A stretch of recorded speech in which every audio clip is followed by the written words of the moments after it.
Hello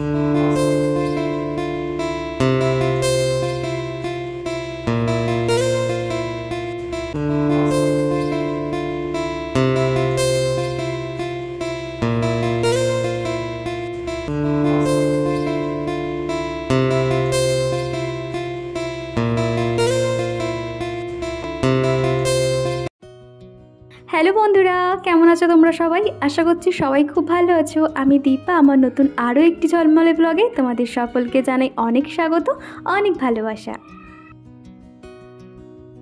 আর আজকে কিন্তু সকাল থেকে ভিডিও শ্যুট করিনি, আর এখনই বেলার দিকে ওই 10টা সাড়ে 10টা মতন বাজবে।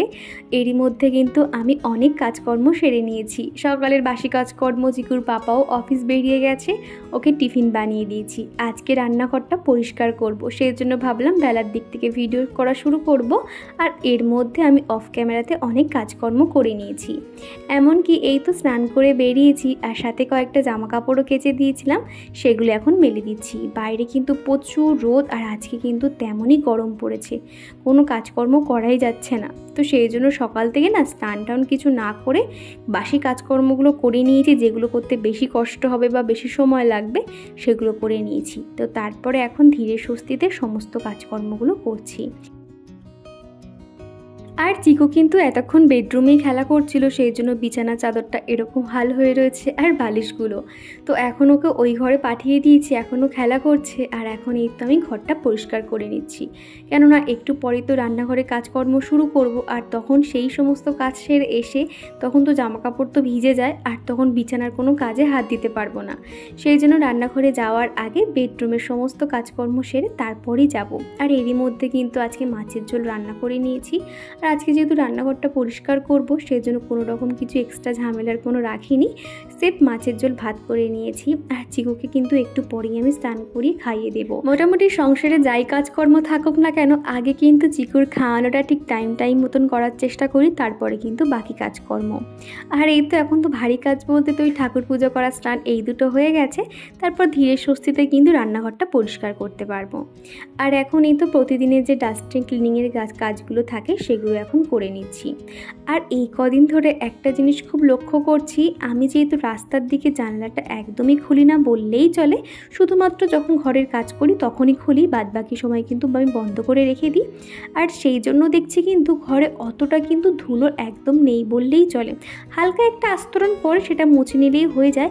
আগে যেরকম প্রচুর ধুলো পরে সাদা হয়ে থাকতো, সেই জিনিসটা কিন্তু হয় না। আগের দিনের ভিডিওতে কেয়া দিদি একটা কমেন্ট করেছে, একটা নয় বেশ অনেকগুলো সুন্দর সুন্দর কমেন্ট করেছে। সেখানে একটা কমেন্ট আমাকে বলেছে যে দীপা, তুমি সবসময় এরকম মিষ্টি থেকো আর এরকম ভালো থেকো, আমাদের কমেন্টের উত্তর দাও, খুব ভালো লাগে। আর তুমি যদি কখনো বড় ইউটিউবার হয়ে যাও, আমাদের যেন ভুলে যেও না। কি জানো তো, তোমাদের জন্যই তো এত দূর আসা, আর তোমাদেরকে কি করে ভুলে যাব বলো তো?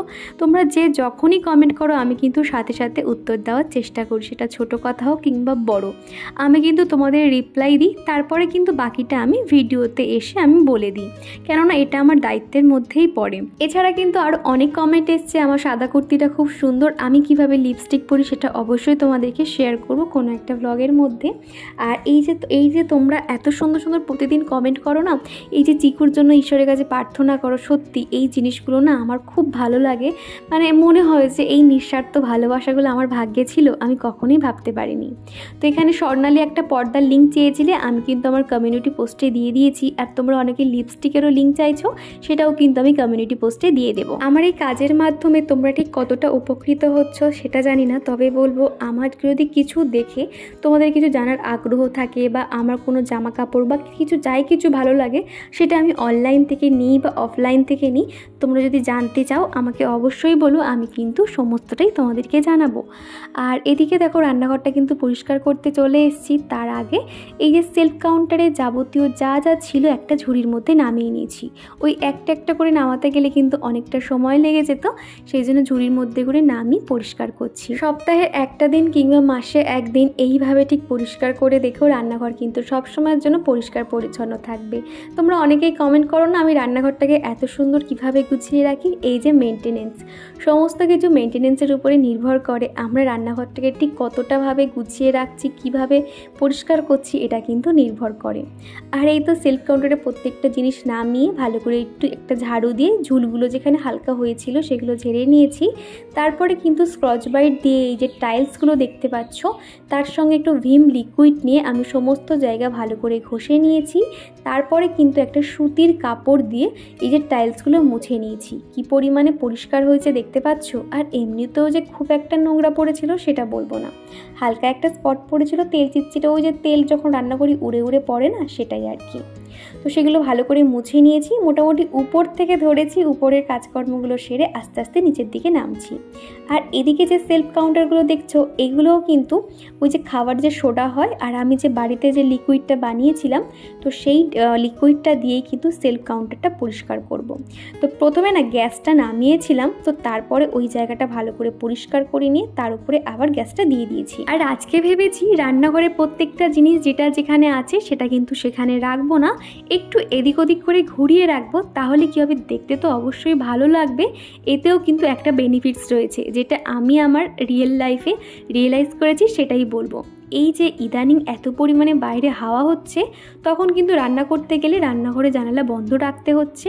আর তখন কি হয়, ওই যে যতই উপরে একটা অ্যাডজাস্ট ফ্যান চলুক না কেন তেলগুলো কিন্তু ঠিক উড়ে উড়ে যায়। আর প্রত্যেকটা কন্টেনার দেখছি সপ্তাহের মোটামুটি 5-6 দিন অন্তর দেখছি কেমন একটা তেল চিটচিটে ভাব হয়ে যাচ্ছে। আগে যেরকম প্রতিদিন মুছে নিতাম এতটা তেল চিটচিটে হতো না।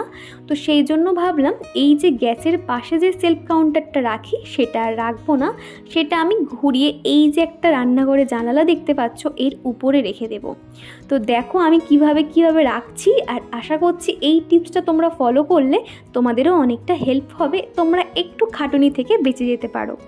আর এদিকে কিন্তু প্রত্যেকটা কন্টেনার আমি সুন্দর করে একটু খাবার soda, detergent powder, Vim liquid যে সলিউশনটা বানিয়েছি সেটা দিয়ে স্প্রে করে কিন্তু দিয়েছিলাম। তারপর একটা স্ক্রচ ব্রাইট দিয়ে ঘষে নিচ্ছি, নিয়ে দেখো একটা সুতির কাপড় দিয়ে সুন্দর করে মুছে নিচ্ছি। একটা বাচ্চাকে যেভাবে স্নান করানোর পরে আমরা মুছিয়ে নিই সেইভাবে কিন্তু প্রত্যেকটা কন্টেনার আমি পরিষ্কার করে নিয়েছি। আর এদিকে গ্যাস ওভেনটাও কিন্তু একটা কাপড় দিয়ে ঢেকে দিয়েছি যাতে এটার কোনো ফেনা কিংবা কোনো শার্প জল এই গ্যাসের গায়ে না পড়ে, যেহেতু একবার মোছা হয়ে গেছে সেই জন্য। আর এদিকে এই যে র্যাকটা দেখছো এই র্যাকটা কিন্তু 2 দিন ছাড়া ছাড়া প্রচুর তেল চিটচিটে হয়ে যায়, গ্যাসের পাশে থাকে তো সেই কারণে। তো এখন কিন্তু আর গ্যাসের পাশে রাখবো না, কোথায় রাখছি একটু পরেই দেখাচ্ছি। আর এদিকে কিন্তু আমি স্ক্রচ ব্রাইটটা দিয়ে সুন্দর করে মুছে নিচ্ছি। আর এই বেলার দিকটাতে কিন্তু ট্যাঙ্কের জল প্রচুর গরম থাকে, আর এই গরম জল নিয়েই কিন্তু প্রত্যেকটা জিনিস আমি পরিষ্কার করে নিচ্ছি। আর এখন দেখো এই র্যাকটা কিন্তু আমি যেরকম সেলফ কাউন্টারে গ্যাসের পাশে রাখতাম সেখানে কিন্তু আর রাখবো না, তাহলে কি হতো প্রচুর তেল চিটচিটে পড়তো 2 দিন ছাড়া ছাড়া। সেই জন্য ভেবেছি এই জানালার এখানে আমি পিছন দিক দিয়ে কিন্তু আটকে দিয়েছি যাতে র্যাকটা না পড়ে যায়। তো এখানে রেখে আমি একটা পর্দা দিয়ে ঢেকে দেব। এতে কি হবে, রান্নার সময় যে তেল চিটচিটে ভাব সেগুলো কিন্তু উড়ে এগুলোর উপরে আসবে না। আর তোমাদের যাদের রান্নাঘরের পাশে এরকম জানালা নেই সেক্ষেত্রে তোমাদেরকে বলবো রান্নাঘরে তোমরা যে সেলফ কাউন্টারটা থাকুক না কেন রান্নার পরে কিংবা রান্নার শুরুতে একটা কোনো কাপড় দিয়ে ঢেকে দাও। এই টিপসটা কিন্তু প্রচুর আমার হেল্প হয়েছে। যেমন ধরো আমার রান্নাঘরে একটা সেলফ রয়েছে, ঠিক ওই পাশের দিকে একটু পরেই সেটা তোমাদেরকে দেখাবো। ওই সেলফটা কিন্তু দেখো আমি একটু পরে পরিষ্কার করব, তখন তোমরা দেখলে বুঝতে পারবে। আমাদের যাদের এরকম নন মডিউলার কিচেন রয়েছে সেগুলো তো আমরা তেল চিটচিটের হাত থেকে বাঁচাতে পারবো না, তবে একটু যদি আমরা এগুলো ফলো করি, এই টিপসগুলোকে একটু কাজে লাগাই, সেক্ষেত্রে কিন্তু আমরা অনেকটাই তেল চিটচিটে মুক্ত রাখতে পারবো রান্নাঘরকে। যেহেতু আমাদের মতন হাউসওয়াইফদের সারাক্ষণ কিন্তু রান্নাঘরে বেশি সময়টা কেটে যায়। আর এদিকে দেখো এই যে চৌকো কালারের যে বাস্কেটটা দেখছো এর মধ্যে কিন্তু সমস্ত তেলের জারগুলো আমি রাখবো, সেই জন্য একটা টিস্যু পেপার দিয়ে দিচ্ছি। আর তাহলে কি হবে, এই টিস্যু পেপারগুলো কিন্তু তেল খুব ভালোভাবে অ্যাবজর্ব করে নেয়, তাহলে এদিক ওদিক কিন্তু তেল আর পড়ে থাকবে না। আর আগের দিনের ভিডিওতে সুস্মিতা বলেছিলে আমি রান্নাঘরে যে নাইফগুলো ইউজ করে থাকি সেগুলো আমি কোথা দিয়ে নিয়েছি এবং লিঙ্ক শেয়ার করতে। ওগুলো আমি ফ্লিপকার্ট থেকে নিয়েছিলাম। তো তুমি যখন লিঙ্ক চেয়েছো আমি অবশ্যই আজকেরই কমিউনিটি পোস্টে দিয়ে দেব। আর তোমাদেরকে একটা কথা জানিয়ে রাখি, তোমাদের যদি কারোর কমেন্টে রিপ্লাই করতে আমার দেরি হয়ে যায় তবে প্লিজ তোমরা কেউ রাগ করো না। তোমরা তো জানো বলো যে এত বড় বাড়ি মেনটেনেন্স করা, একটা ছোট বাচ্চার সংসারের কাজকর্ম সব মিলিয়ে না একা পেরে উঠি না, তাও কিন্তু চেষ্টা করি। অবশ্যই আমি সবার মেসেজের রিপ্লাই দিই, তবে একদিন বা দুদিন একটু দেরি হবে, এটা একটু মানিয়ে নিও। আর দেখো তো জানালার কাছে ঠিক এইভাবে গুছিয়ে নিয়েছি। র্যাকগুলো দেখতে কেমন লাগছে, হাতের কাছেও পেয়ে যাব, এমনকি রান্নার শেষে পর্দা দিয়ে ঢেকেও রাখতে পারবো। এটা কিন্তু অনেকটা সুবিধা হয়েছে। এবং সেলফ কাউন্টারটা কিন্তু রান্নার পরে আমি সমস্ত জায়গা মুছে নিতে হবে। কোনো রকম কিন্তু এদিক ওদিক যে টেনে মুছে নেব বা সরিয়ে মুছে নেব এই জিনিসগুলো করতে হবে না। তো দেখো উপরের পোর্শনটা দেখতে ঠিক এরকমই লাগছে। এই রকম সুন্দর সাজানো গোছানো রান্নাঘর দেখতে কার না ভালো লাগে বলো তো। তো দেখো টাইলসগুলো যে কী পরিমাণে পরিষ্কার হয়েছে তোমরা তো দেখে বুঝতেই পারছো। আমি যে ফোনে ফ্ল্যাশ দিয়েছি সেই আলোতে কিন্তু টাইলসটা পুরো চকচক করছে। তো উপরের পোর্শনটা একদমই রেডি হয়ে গেছে। তারপরে যাব পাশের দিকের কাজগুলো। আর এদিকে দেখো যে পর্দাটা বানিয়েছিলাম সেটা কিন্তু এখন দিয়ে দিচ্ছি। আর এই পর্দাটার জন্য না তেলগুলো একদমই উড়ে যেত না। আগে তো ছোটো র্যাকগুলো এখানে রাখতাম, আর আমি একটা তফাৎ দেখলাম, যেগুলো আমি পর্দা দিয়ে ঢেকে রাখতাম সেগুলো কিন্তু অনেকটা তেল চিটচিটে কম পড়েছে। আর এখন চলে এসেছি এই যে জানালার বাইরের দিকটাতে।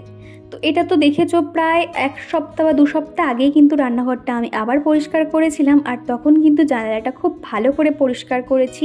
আর এখন কিন্তু ধুলো ময়লা বা তেল চিটচিটে ভাব নেই বললেই চলে। সেই জন্য একটা শুকনো কাপড় দিয়ে একদমই মুছে নিয়েছি। তো এদিকের মোছা কমপ্লিট। এখন এবার জানালাটা বন্ধ করে সোজা চলে যাব ঘরে। আর একটু আগেই যে বলছিলাম আমার রান্নাঘরে একটা সেলফ কাউন্টার অলরেডি বানানো ছিল, সেটা হলো এই জায়গাটা। তো এখানে দেখো ধুলো তোমরা নিজেরাই বুঝতে পারবে, নেই একদম নেই বললেই চলে। শুধুমাত্র একটা কারণে, যেহেতু আমি এই সেলফ কাউন্টারটা একটা ওড়না দিয়ে ঢেকে রাখি। আর এই যে সামনের দিকগুলো কেন মুছছে জানো তো, ওই মাঝে মাঝে যখন জল থাকে সেই অবস্থা ধরো উপর করে দিলাম তো সেলফটা একটু সাদা সাদা হয়ে যায়, সেই জন্য আর কি মুছে নিচ্ছি। আর এর মাঝে একটা কথা তোমাদেরকে বলি, আগের দিনের ভিডিওতে তোমরা অনেকেই কমেন্ট করেছো দিদিভাই তোমাকে সাদা চুড়িদারটা পরে খুব সুন্দর লাগছে। আসলে না তোমাদের দেখার চোখটাই সুন্দর গো, যার জন্য আমাকে এত ভালো লেগেছে। আগে না আমার রান্নাঘরে এত জিনিসপত্র ছিল না বললেই চলে। তোমরা যদি আরও ওই 5-6 মাস আগের একটা ভিডিও দেখো তখন কিন্তু দেখে বুঝতে পারবে রান্নাঘরে এত জিনিসপত্র ছিল না। শুধুমাত্র স্টিলের কয়েকটা থালা বাসন ছিল, যেগুলো মামুনি আমাকে দিয়ে দিয়েছিল। যেহেতু এখানে নতুন জায়গায় এসে কোথায় এরকম থালা বাসন কিনতে যাব, সেই জন্য মামুনি সমস্তটাই কিন্তু দিয়ে দিয়েছিল। তারপরে এই সিরামিকের যে জিনিসগুলো দেখছো, কাঁচের যেগুলো, তো এখান থেকে কিছু জিনিস আমি বিয়েতে পেয়েছি আর কিছু জিনিস আমি দোকান থেকে পারচেস করেছি। তো সেগুলো দিয়ে কিন্তু আস্তে আস্তে করে এই সেলফটা পুরো ভরে যাচ্ছে। আর রান্নাঘরের নিচের পোর্শনগুলো আর সেরকম তোমাদের কিছু দেখায়নি, ওখানে কিন্তু দেখানোর মতন সেরকম কিছু নেই, ওগুলোও কিন্তু আমি হালকা হাতে মুছে নিয়েছি। তো পুরোটা দেখাতে গেলে ভিডিওটা অনেক বড় হয়ে যেত। তো বন্ধুরা এই ছিল আমার রান্নাঘরের ফাইনাল লুক। এই রান্নাঘরটা তোমরাও যেরকম দেখতে খুব পছন্দ করো, আমারও কিন্তু ভীষণ প্রিয়।